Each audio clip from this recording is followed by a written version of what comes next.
Bismillahirrahmanirrahim. Assalamualaikum warahmatullahi wabarakatuh. Apa kabar semua? Semoga dalam keadaan sehat walafiat ya. Oke, kali ini kita masuk ke pembahasan UTBK SBMPTN part 3. Jangan lupa yang belum simak part 1 sampai part 2-nya bisa disimak, ada di deskripsi ya linknya. Oke, langsung saja. Di sini kita masuk ke soal yang 15 ya. Suatu segitiga ABC diketahui sudut A-nya adalah 150 derajat.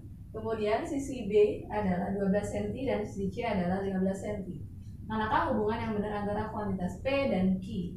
Ketika P-nya adalah segitiga ABC dan Q adalah 20. Jadi di sini kita gambarkan dulu ya mungkin ya. Jadi di sini ada segitiga ABC. Nah, kemudian apa yang diketahui? Sudut A-nya 150 derajat. Nah, ini. Kemudian sisi B itu 12 cm. Ingat, sisi B itu artinya sisi yang berada di depan sudut B. Ini kan B besar nih.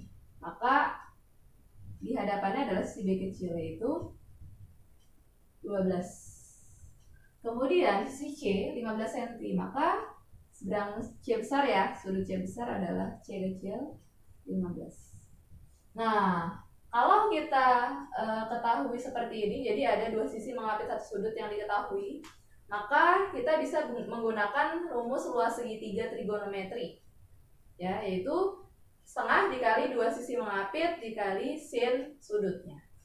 Sehingga luas segitiga di sini, karena di poin P kan ditanya luas segitiga ABC ya, kita bisa cari dengan rumus setengah. Karena diketahui B sama C, berarti B kali C kali sin A. Kita cari dulu setengah. B-nya adalah 12, C-nya adalah 15, kemudian dikali sin 150 derajat. Oke, 12 dibagi 2 kan 6 ya. Kemudian 6 dikali 15 sendiri adalah 90. Nah, sin 150, berapa sin 150? Ya, sin 150 adalah setengah ya, setengah. Oke, sehingga 90 dibagi 2 adalah 45 cm persegi. Nah, luas segitiganya yaitu 45. Sementara Q adalah 20. Berarti dapat disimpulkan jawaban yang tepat adalah P lebih besar dari Q. Itu jawabannya yang A. Gitu ya, dan jangan lupa ini rumus dari luas segitiganya. Setengah dikali dua sisi mengapit dikali sin sudutnya. Oke, sekarang kita hapus dulu dan kita masuk soal 16. Hapus 1, 2, 3. Oke, kita masuk ke soal 16. Soalnya adalah tersedia 5 kursi yang disusun berjajar dengan setiap kursi ditempati paling banyak 1 orang. Manakah hubungan yang benar antara kuantitas P dan Q? Dengan P banyak susunan 4 orang duduk pada kursi yang disediakan, sementara Q-nya adalah 24. Di sini ada pilihan jawabannya. Ya, jadi di sini misalkan kita anggap saja kursinya itu kotak ya. Kotak apa ini? Seperti ini lah. 2, 3, 4, 5. Ya. Karena 4 orang saja yang duduk di setiap kursinya, maka kalau ini bisa ditempati oleh semuanya 4 orang, maka ini berkurang 1 kan jadi 3, berkurang 1 jadi 2, berkurang 1 jadi 1, dan di-save saja. Kayak gitu. Dan bisa dimulai gak hanya dari sebelah kiri, bisa di sebelah yang kursi kedua, ketiga, keempat, atau kelima. Nah, maka 5 kita kalikan dengan 4, 3, 2, 1 ya. 4, 3, 2, 1. Nah, sehingga berapa? 20 kali 6, 120 ya. Atau kita bisa juga gunakan permutasi. Permutasi 5, 4 dari 5 ya. Berarti kenapa? Karena kan yang diminta hanya 4 orang. 5 faktorial per gimana? Ya, 5 kurang 4 faktorial. Berarti 5 faktorial per 1 faktorial. Ya, 5 kurang 4 1. Nah, 5 faktorial kan artinya 5 kali 4 kali 3 kali 2 kali 1. Berapa? 5 kali 4 20. 20 kali 6 120. Sama. Jadi bebas pakai yang mana saja. Maka nilai P-nya adalah 120. Sementara Q-nya adalah 24. Berarti jawaban yang tepat adalah P lebih besar dari Q, yang jawabannya adalah A. Oke, paham ya? Sekarang kita lanjut soal 17. Langsung saja dihapus 1, 2, 3. Oke, kita masuk ke soal yang berikutnya 17. Pada diagram Venn di bawah ini daerah yang diarsir yang mana nih? Ini ada pilihannya. Nah, dan gambarnya seperti ini. Ya, gimana caranya? Oke, di sini kita akan coba dengan dua cara. Yang pertama, kita lihat di sini ya. Di sini kan antara A sama B, kita mungkin gambarkan ulang ya. A sama B itu kan saling mengiris. Di sini A, di sini B. Ini A, ini B. Nah, irisannya di sini kan ya. Oke, kemudian digabung dengan irisan antara C sama B kan. Ini C, kemudian ini B. C, ini B. Seperti itu. Jadi, artinya di sini A dengan B saling mengiris, berarti A irisan B. Ditambah berarti kan digabung, berarti U dengan apa? C irisan B. Nah, ada nggak jawabannya di sini? Tidak ada ya? Ini dikurung ya.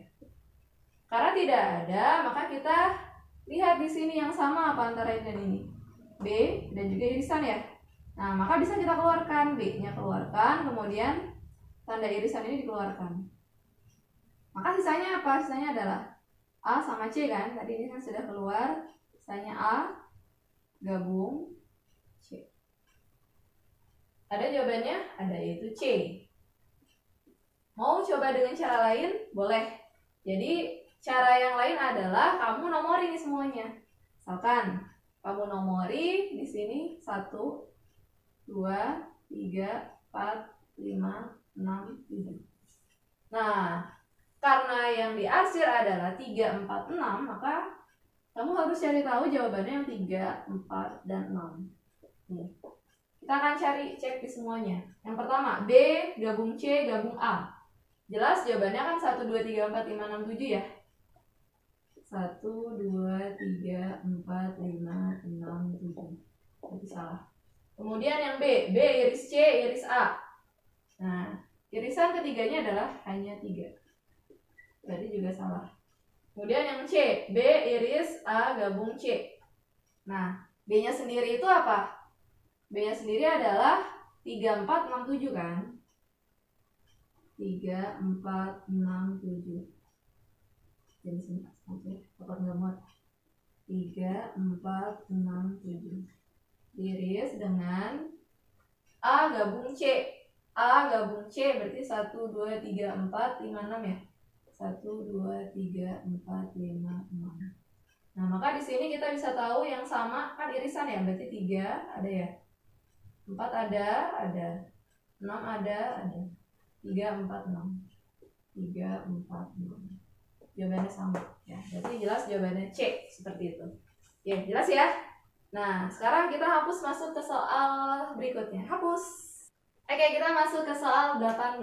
Di sini ada gambar bangun datar. Jika panjang sisi persegi adalah 5, maka luas total bangun datar di samping adalah, nah ini ada pilihannya. Jadi di sini kita lihat sisinya sama semua ya. Ini 5, ini 5, ini 5, ini pun juga 5. Ini 5, ini 5, ini pun juga 5. Nah, kita di sini punya berapa? 2 persegi kan? 1, 2. Dan kalau kamu bisa lihat di sini ada gambar apa nih? Segitiga dan dia ada 2. Bisa digabung nggak kira-kira? Bisa. Jadi ini coba kita gabung ke sini ya. Jadi ini hilang. Nah, dari sini. Oke nggak? Jadi sini tadi hilang ya. Hilang. Ya kan? Ya. Sehingga kita punya berapa? 3 persegi. Sehingga luas dari 3 persegi apa rumusnya? S pangkat 2. Karena sisinya tadi diketahui 5, maka 5 kuadrat ya. Jadi 3 dikali 25 yaitu 75. Jawabannya adalah C. Jelas ya? Oke. Saya akan hapus masuk ke soal selanjutnya. 1, 2, 3 hapus. Oke, ini soalnya. Perhatikan bilangan berikut. Di sini ada 1 yaitu 2, 2, 3, 3, 6 dan 4, 9. Ketika suatu bilangan berat positif n dibagi dengan 12, sisanya adalah 6. Manakah di antara bilangan di atas yang dapat membagi habis bilangan n tersebut. Ini ada pilihannya. Ya, jadi kita harus cari tahu dulu bilangan positif n-nya. Jadi kan suatu bilangan positif n kalau dia dibagi dengan 12 berarti sebut saja 12m ya. Kemudian sisa berarti plus 6. Kan seperti ini. Nah, ketika m-nya ini kita ganti dengan 1, berarti hasilnya berapa? M sama dengan 1. Berarti nilai n-nya kan 12 kali 1, 12 tambah 6, 18. Atau misalkan kita ganti m-nya 2. Berarti 12 kali 2, 24 kan, tambah 6, jadi 30. Oke, misalkan saja kita ambil n-nya yang pertama 18. Nah, yang dapat membagi habis 18, 2. 18 bagi 2 bisa kan? 9. 18 bagi 3, 6. 18 bagi 6, 3. 18 bagi 9, 2. Berarti semuanya bisa membagi 18. Berarti jawabannya adalah semua pilihan benar, yaitu 1, 2, 3, 4. Jelas ya? Oke, saya akan hapus, kita lanjut soal yang terakhir. Kita hapus 1, 2, 3. Pertanyaan terakhir, 20. Bambang memiliki kolam dengan ukuran panjang 90 cm, lebar 70 cm, tinggi 80 cm. Kolam tersebut diisi air dari keran. Berapa liter per menit debit air yang mengalir dari kolam tersebut? Nah, di sini kita diminta untuk memutuskan apakah pernyataan 1 dan 2 cukup untuk menjawab pertanyaan. Jadi nomor 1, jari-jari lubang keran diketahui 1 cm. Dan yang kedua, air keran mampu mengisi bak hingga penuh selama 30 menit. Ya, di sini ada pilihan jawabannya. Nah, jadi kan di sini yang ditanya adalah debit air dengan satuannya liter per menit. Nah, mungkin di sini saya mau hapus sedikit di sini ya.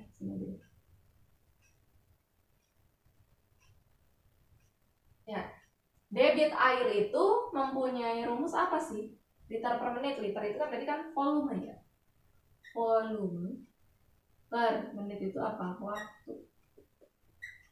Sehingga cukuplah 2 poin ini yang kita cari. Volume bisa dicari dari soal yang diketahui. Panjangnya 90, lebarnya 70, tingginya 80. Sehingga volumenya kan dari balok ya, berarti tinggal dikalikan saja. Panjang kali lebar kali tinggi, itu bisa dicari. Ya, bisa dicari. Panjang kali lebar kali tinggi. Kemudian waktunya sendiri ada pada poin 2. Ya, air keran mampu mengisi bak hingga penuh selama 30 menit. Nah, berarti yang perlu adalah yang tadi, yang di atas, yang diketahui ini semuanya sama 30 menit ini. Berarti untuk nomor 1 tidak perlu. Ya, jelas ya? Karena yang dibutuhkan hanya volume dan juga waktu. Sehingga yang betul adalah yang B ya. Kenapa? Karena pernyataan 2 saja cukup, tetapi pernyataan 1 saja tidak cukup. Jadi yang penting adalah ada yang poin 2-nya ini. Itu ya, jelas ya? Oke, gimana? Paham ya? Semoga paham. Dan ini pertanyaan terakhir yang kita bahas. Nanti mungkin ada 4 selanjutnya, tapi kita masuk ke pembahasan berikutnya. Oke? Jangan lupa untuk komen kalau kamu punya pertanyaan, juga boleh juga request soal atau request materi, dan jangan lupa like dan subscribe. Oke? Sampai sini dulu, saya akhiri, semoga bisa bermanfaat. Wassalamualaikum warahmatullahi wabarakatuh.